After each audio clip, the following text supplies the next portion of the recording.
सहनाववतु सहनौ भुनक्तु सह वीर्यं कर्वावहै तेजस्विनावधीतमस्तु मा विद्विषावहै। ओम शांति शांति शांति।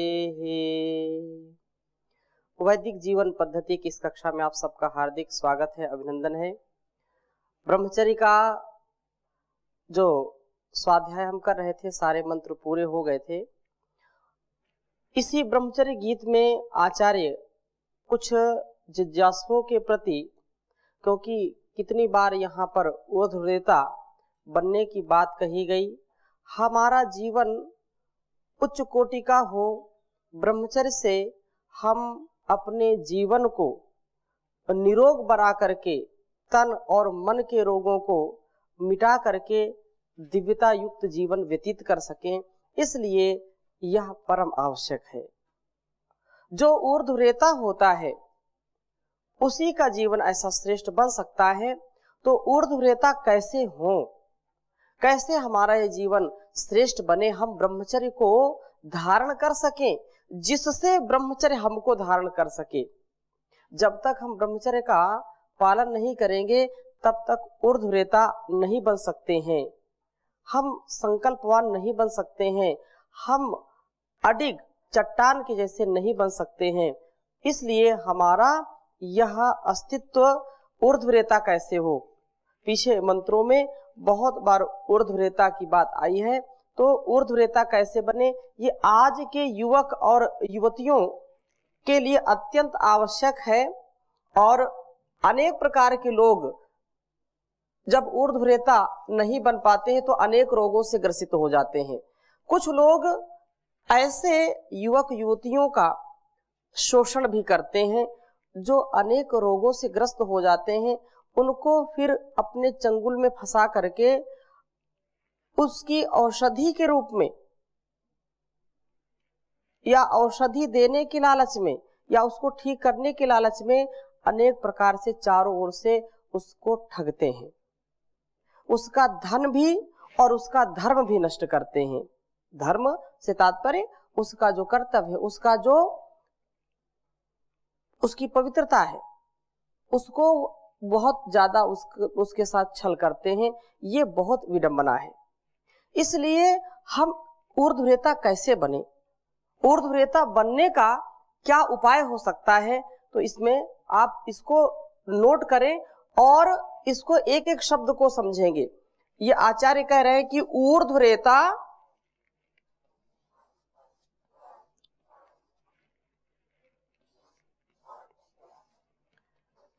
ऊर्ध्वरेता कैसे हो, कि चाहते तो सभी हैं लेकिन हो कैसे, ये संभव कब हो सकता है।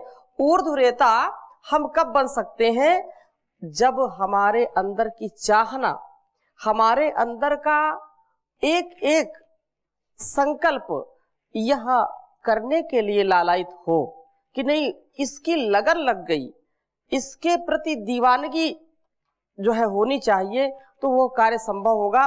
तो उसी को आचार्य कह रहे हैं कि एक मित्र जो अच्छी शिक्षा पाए हुए हैं और साधना का जीवन व्यतीत करते हुए पूछते हैं, प्रश्न उन्होंने पूछा कि आपने तो ये वैदिक ब्रह्मचर्य गीत की घुट्टी पिला करके सबको ये प्रेरित किया, प्रेरणा दी कि हमारे जीवन में ब्रह्मचर्य का कितना महत्व है, वो स्वाभाविक ब्रह्मचर्य है और ऊर्ध्वरेता हमको सबको बनना चाहिए, लेकिन ये कैसे संभव है।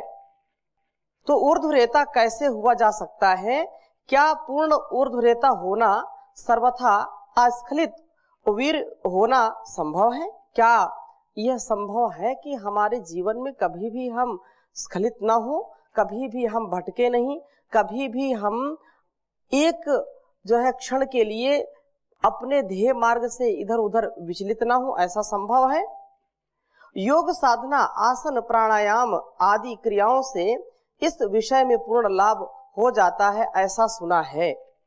पर अभी तक कुछ अनुभव में नहीं आया। इस विषय में आपका क्या विचार है, इस बारे में अवश्य लिखिए। तो आचार्य उनको उत्तर देते हुए लिख रहे हैं कि ऊर्ध्वरेता होने के संबंध में नई बात आपको बता सकूंगा, यह मैं नहीं समझता। अर्थात जो कुछ ऋषियों ने बताया है, जो कुछ वेदों ने फरमाया है, जो हमारी परंपरा है, उसी को हम आगे बता सकते हैं।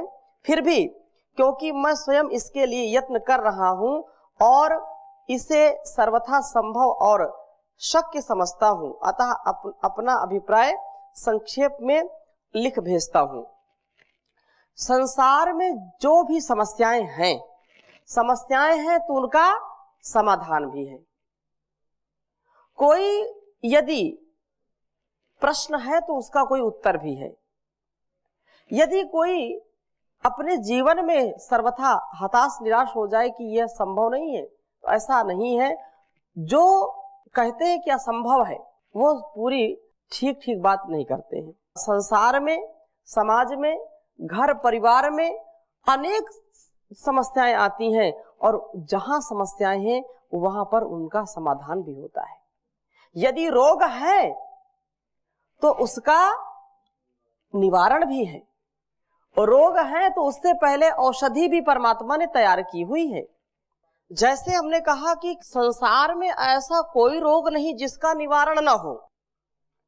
आज दुख है तो कल सुख है, आज हमारे अंदर की समस्या है तो उसका समाधान भी हमको कभी ना कभी मिलेगा ही मिलेगा।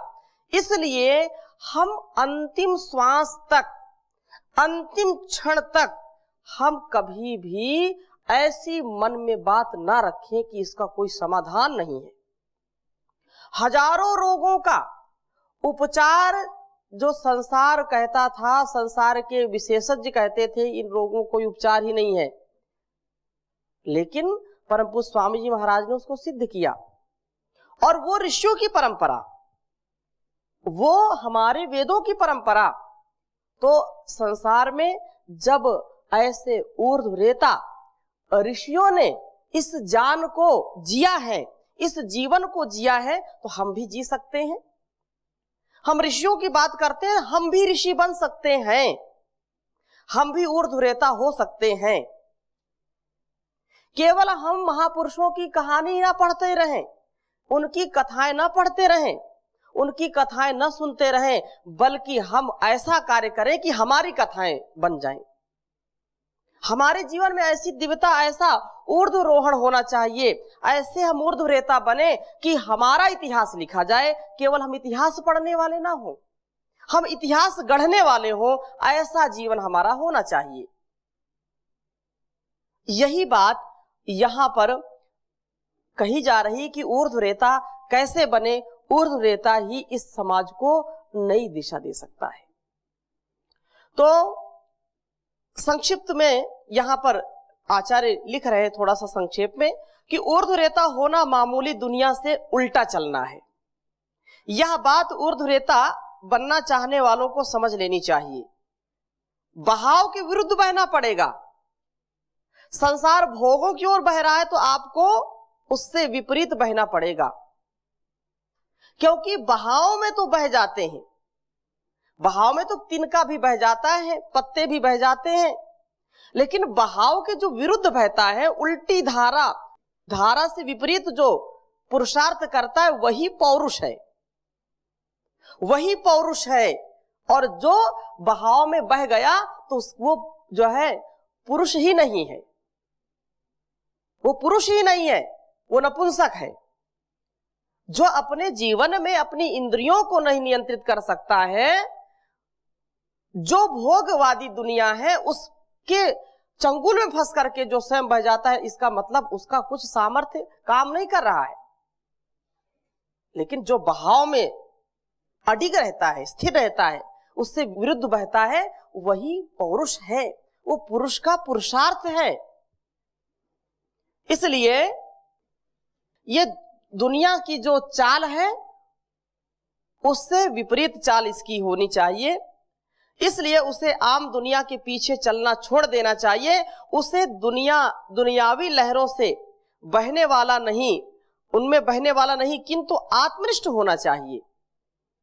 ये दुनिया जो करती है यदि वो भी वही करने लगे तो उसकी कोई क्वालिटी नहीं है, उसका कोई अस्तित्व नहीं है। जो व्यक्ति कुछ विशेष करता है, दुनिया से हट के करता है, वही इस दुनिया को जीत सकता है। ये दुनिया उसी से चलती है जो कदमों में इसको झुका ले। बहुत पहले गीत सुना था। तो संसार का परिष्कार वही कर सकता है जिसके संस्कार में ऊर्ध्वरेतस की प्रतिष्ठा हो जाती है, ऊर्ध्वरेता जो बन जाता है। आगे कह रहे हैं, ज्ञान द्वारा या भक्ति द्वारा, असल में इन दोनों के द्वारा, क्योंकि आगे जाकर के ये दोनों एक ही हो जाती हैं। विषयों से वैराग्य होना ऊर्ध्वरेता होने के लिए आवश्यक है। विषयों के प्रति जब तक, ध्यान दीजिए, ऊर्ध्वरेता बनने के लिए जब तक विषयों के प्रति हमारी रुचि रहेगी, तब तक हमको कोई भी दुनिया का महान व्यक्ति भी ऊर्ध्वरेता बना नहीं सकता है। ऊर्ध्वरेता हम तभी बन सकते हैं जब हम भोगों के प्रति आसक्ति न रखें, भोगों के विषयों के प्रति आसक्ति रखें। उससे यदि वैराग्य नहीं होगा, उनके प्रति राग होगा। राग का तात्पर्य क्या है? रंज रागे, रंज रागे, उसी में रंग जाना। और ये दुनिया रंग गई है, रंग गई है दुनिया भोगों में। इसीलिए ऊर्ध्वरेता लोग नहीं बन पा रहे हैं। दुनिया में आए हैं, दुनिया से अलग नहीं हो सकते, परंतु रंगना नहीं है इस दुनिया में, बल्कि अपने ज्ञान के रंग से, अपने तपस्या के रंग से, अपने ब्रह्मचर्य के रंग से इस दुनिया को रंग देना है। ये ऊर्ध्वरेता ही कर सकता है और दुनिया में कोई नहीं कर सकता। जो भोगी है वो रोगी होगा, उसकी कोई दवा ही नहीं है। क्योंकि बचपन तो हमारा खेल कूद में बीत जाता है। लोग ठीक है, खेलने तो अच्छा है, बच्चे हैं। जवानी भोगों में बीत जाती है और बुढ़ापे में फिर लोग पछताते हैं। आचार्य शंकर लिखते हैं, यावत बालक क्रीडासक्ता, यावत बालक क्रीडासक्ता, यावत, जो जवानी है वो भी इसी में चली जाएगी। बालस तावत क्रीडासक्ता और तरुणस यावत तरुणी रखता। पुनः इसको सुनने का प्रयास करें, समझने का प्रयास करें। बालस्तावत क्रीडासक्ता, तरुणस्तावत तरुणी रक्ता, वृद्धस्तावत चिंतामग्ना, परमे ब्रह्मणि कोपि न लग्ना। भज गोविंदम भज गोविंदम, गोविंदम भज मूढ़मते। जब तक व्यक्ति बचपना में रहता है तब तक तो खेल कूद में ही व्यतीत कर देता है। फिर नौजवानी आती है तो भोग उसको सताते हैं। चली जा रही जवानी की रेल, समझ कर खिलौना इसे यूं ना खेल।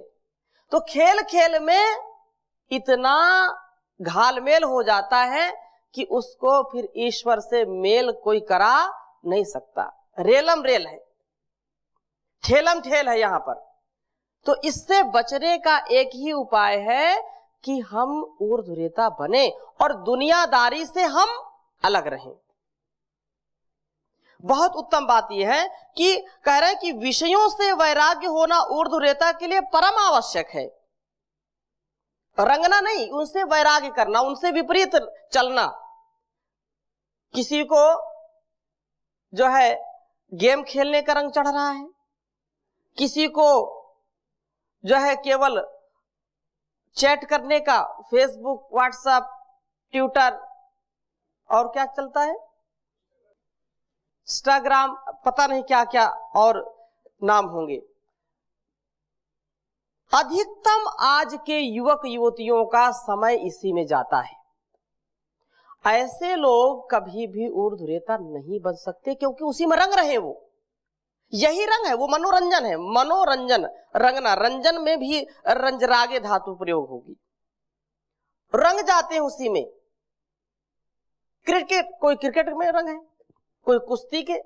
अनेक प्रकार से हम अपने समय को, शक्ति को नष्ट करते हैं, और समय शक्ति को जो ऐसे नष्ट करते हैं, कभी ऊर्ध्वरेता बन नहीं सकते, क्योंकि वो वही कर रहे हैं जो दुनिया उनको कराना चाहती है।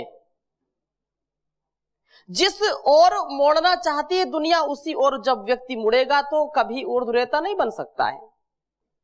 उसको स्वयं आत्मचिंतन करना पड़ेगा, वेद आदि शास्त्रों को समझना पड़ेगा, महापुरुषों की वाणी को सुनकर के तदनुसार जीवन यापन करना पड़ेगा, तो फिर जीवन हमारा ऊर्ध्वरेता बन सकता है, हम ऊर्ध्वरेता सो सकते हैं। ये जो भोग है ऐसे ऐसे ढोंग का काम करते हैं, पूछो मत। एक दूसरे से ऐसे जीवन में अस्पष्ट जीवन जीते हैं, या ये कहें छल कपट से जीवन जीते हैं, और सोचते हैं कि हमसे ज्यादा कोई होशियार नहीं है, हमसे ज्यादा कोई बुद्धिमान नहीं है। दुनिया को तो मूर्ख समझते हैं, लेकिन वे अपने आप को बड़ा बुद्धिमान समझते हैं। तो जो छल कपट युक्त जीवन जीता है, या ऐसा छल कपट युक्त दूसरों से व्यवहार करता है, वो कभी ऊर्ध्वरेतस नहीं बन सकता है। आगे, यही मेरा दुनिया से उल्टे चलने से मतलब है, अर्थात सच्चा वैराग्य ही इसका एकमात्र उपाय है।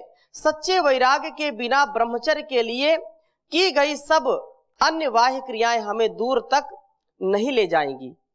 यदि कोई दिखावा भी करता है थोड़ी देर के लिए, तो वो कभी ना कभी उसकी पोल खुल जाएगी। तो दुनियादारी से व्यक्ति बच नहीं सकता, और वही बचेगा जो इस दुनियादारी से अलग रहेगा, और जो ऊर्ध्वरेता बनना चाहता है, जिसको तड़प है, जिसको चाहना है, जो अपने जान, अपने विवेक वैराग्य से अपने जीवन को जीना चाहता है। दो शब्द हैं, वैराग्य तो है, लेकिन विवेक पूर्वक वैराग्य हो। विवेक पूर्वक वैराग्य होगा तो व्यक्ति कभी गिरेगा नहीं, कभी स्खलित नहीं होगा। कुछ लोग वैराग्य ऐसा ले लेते हैं कि शादी भी कर लिया, बच्चे भी पैदा कर लिया, और लड़ाई झगड़ा करके बैठ गए जाकर जंगल में, हमको वैराग्य हो गया जी। इतना भोग किया, इतना भोग किया, बीमार हो गए, अरे वैराग्य हो गया, हमने मिठाई छोड़ दी, हम मिठाई नहीं खाते। वैराग्य हो गया, हम आज व्रत हैं, और पता नहीं दूसरों के सामने कह नहीं सकते कि पेट खराब है। ये छल कपट युक्त है। आज हम बहुत जो है आज मौन रहेंगे। अब मन में इतनी कुंठा भरी है कि बोल नहीं सकते, कष्ट है, बोल नहीं सकते, हम आज किसी से बात नहीं करेंगे। अब मन में कुढ़ रहे हैं, मन में बड़ी ईर्ष्या द्वेष भरा पड़ा है।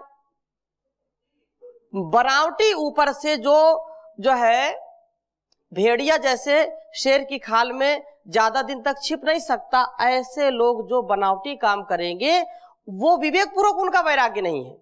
जिनका वैराग्य विवेक पूर्वक होता है वो कभी विचलित नहीं होते। विवेक वैराग्य क्या है, तो ऊर्ध्वरेता कैसे होंगे, तो एक यहां पर आप लिख लीजिए, विवेक वैराग्य। विवेक वैराग्य दो शब्द है। वैराग्य तो करना है, लेकिन कैसे करना है, विवेक पूर्वक। विवेक वैराग्य। अब विवेक क्या है, विवेक ये है विचिर पृथक भावे। विवेक क्या है, विचिर पृथक भावे। आचार्य कह रहे हैं विवेक जो है वो विचिर पृथक भावे, जो चीज जैसी है उसको वैसा देखना ही विवेक कहलाता है। जो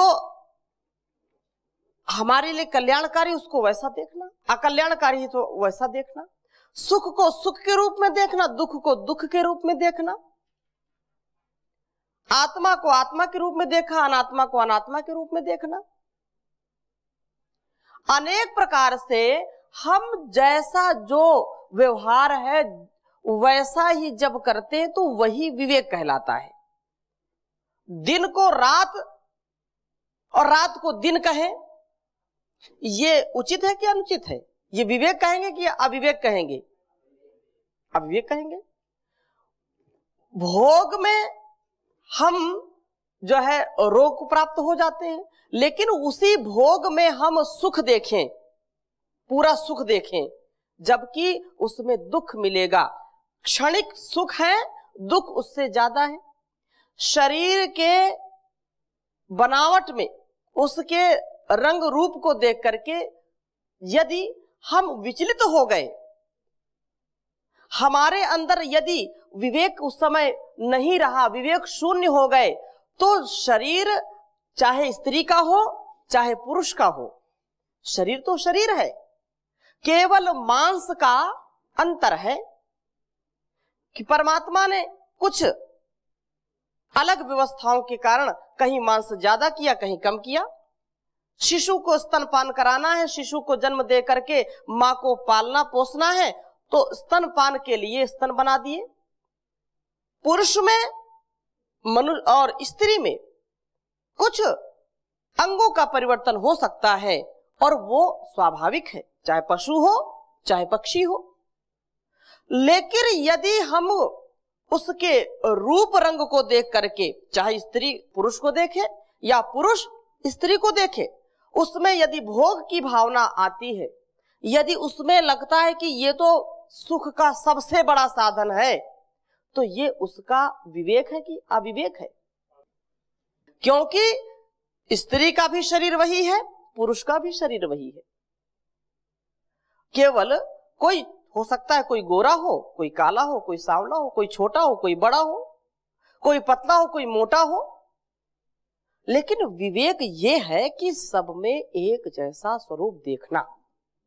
मलमूत्र से भरा ये शरीर है, लेकिन हमको बड़ा शुचि दिखाई पड़ रहा है। अशुचि है ये शरीर, लेकिन इसमें हमको शुचिता दिखाई पड़ रही है। तो ये अविवेक है कि विवेक है? 9 द्वार है, 9 द्वार से सदा गंदगी ही निकलती रहती है, और उन 9 द्वार की यदि वह कामना करता है या उसमें आसक्त होता है, तो ये विवेक है कि अविवेक है? अविवेक है। लेकिन लोगों ने ऐसा बढ़ा चढ़ा करके इसको बनाया कि इतना दिमाग खराब करने का काम करते हैं। रेशमी जैसे बाल, गुलाब जैसे गाल, झील जैसे आंखें, ये क्या है? ये हमारे ब्रह्मचर्य को खंडित करने का कुचक्र रचते हैं। तो इनको सुनना है, सुनिए, देखना है, देखिए, लेकिन इसको कभी नहीं खोना। विवेक, विवेक को नहीं खोना, क्योंकि आंखों से सदा गंदगी ही निकलती, चाहे स्त्री की आंख हो चाहे पुरुष की हो। नाक से सदा गंदगी ही निकलती है, चाहे स्त्री की हो चाहे पुरुष की हो।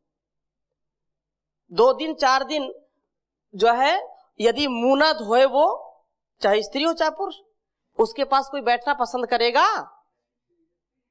आप विचार करिए। ये विवेक है। ये क्या है? विवेक है।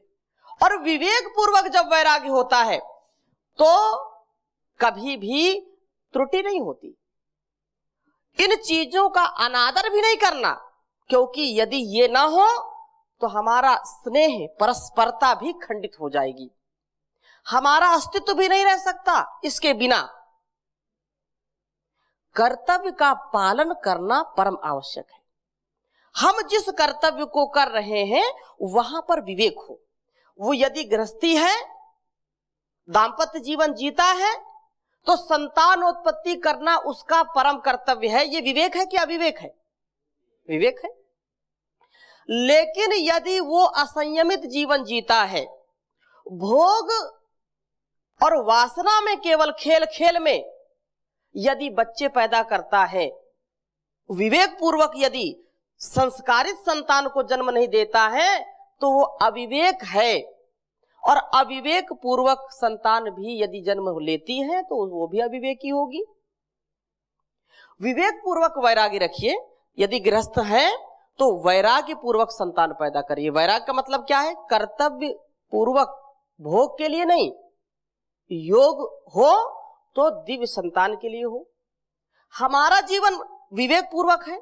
हम ब्रह्मचारी सन्यासी के जीवन में रह करके संसार के कुछ लोग ऐसे हैं, मैं आक्षेप नहीं करता हूं, अलग अलग परंपराएं हैं, अलग अलग सबकी धारणाएं हैं, लेकिन कुछ लोग ऐसे हैं कि स्त्री को देखना नहीं पसंद करते, स्त्री को छूना पसंद, छूने का मतलब यदि कहीं धोखे से भी अगर स्त्री ने चरण स्पर्श कर लिया या कहीं से धोखे से लग गया तो 4 दिन तक बिल्कुल मौन हो गए, या देखना उनको लगा कि बहुत ज्यादा पाप हो गया। ऐसा नहीं। विवेक क्या है कि जो चीज जैसी है उसको वैसा देखना। नारी की निंदा नहीं करनी, क्योंकि नारी निंदा ना करें, नारी नर की खान। और यदि नारी की हम निंदा करते हैं तो ये एक पक्षीय, एक साइड का मामला है और ये न्यायपूर्ण नहीं है, ये उचित नहीं है, ये विवेक नहीं है। क्योंकि चाहे माँ हो चाहे पिता हो, दोनों से हमारा अस्तित्व है। माता पिता का, स्त्री पुरुष का सम्मान करना हमारा परम कर्तव्य है। संसार के लोगों का सम्मान करना हमारा परम कर्तव्य है, लेकिन भोग की भावना से नहीं होना चाहिए। योग की भावना से हम जीवन को जिए। तो ये विवेक वैराग्य से ही हम ऊर्ध्वरेता हो सकते हैं। इसकी चर्चा हम और अगली कक्षा में करेंगे। अभी यही विराम देते हैं। ओम शांति शांति शांति।